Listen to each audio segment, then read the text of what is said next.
Hi, I'm Natalie Schneider. I'm a speech and language therapist on the stroke rehabilitation unit. I'm just going to talk to you a little bit about my role as a speech and language therapist when working with a patient on their stroke rehabilitation journey.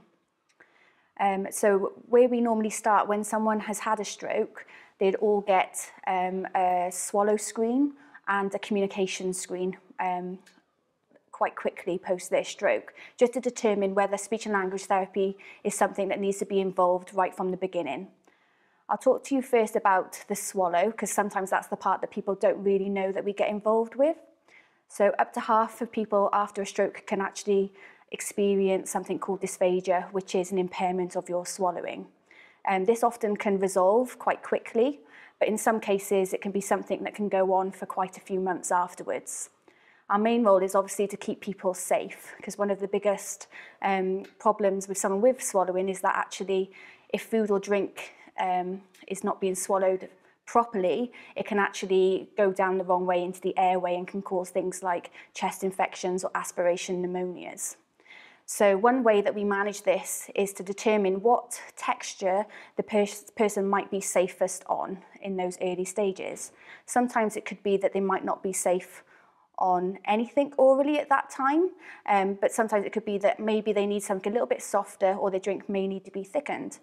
These are compensatory strategies, and they're often brought in the early stages just to maintain nutrition in those early stages.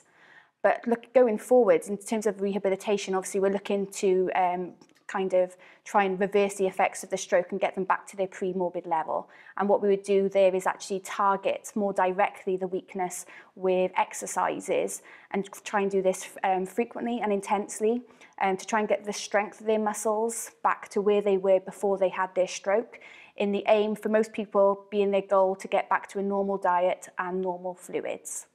One of the ways in which we can determine the severity of the swallowing problem is by using an instrumental measure called a video fluoroscopy.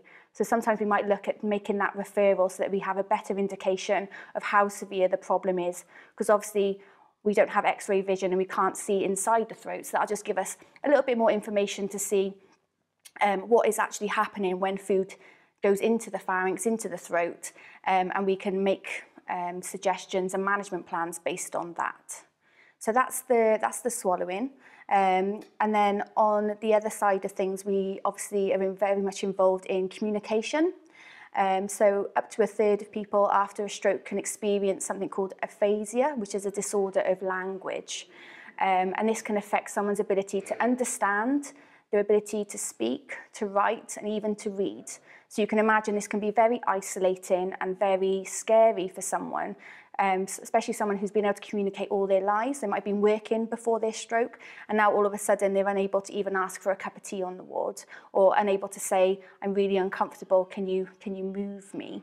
So our role there then is to go in and through formal and informal assessment to determine what type of disorder they've got and the degree of severity that it is, and to work out what's still intact. So what can we use to compensate for the impairment?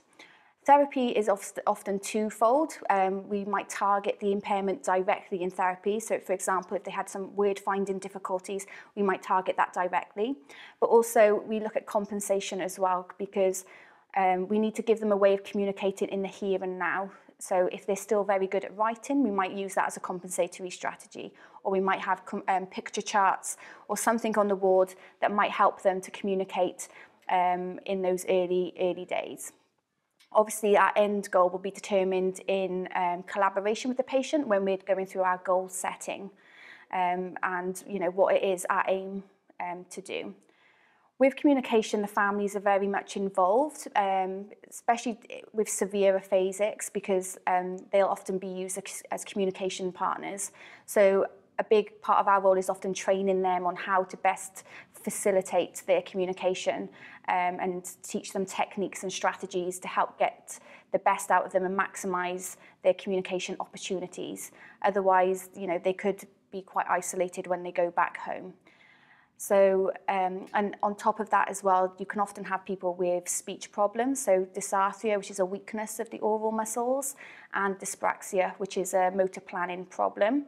And with those impairments, they can happen in isolation or they can happen on top of a language disorder as well. So again, we'd look at what the severity is, look at targeting the impairment. In severe cases as well, it would be, again, is there a way of compensating for someone who might be completely unintelligible? So do we need to look at maybe electronic aids? Do we need to look at low-tech aids, depending on what they can access?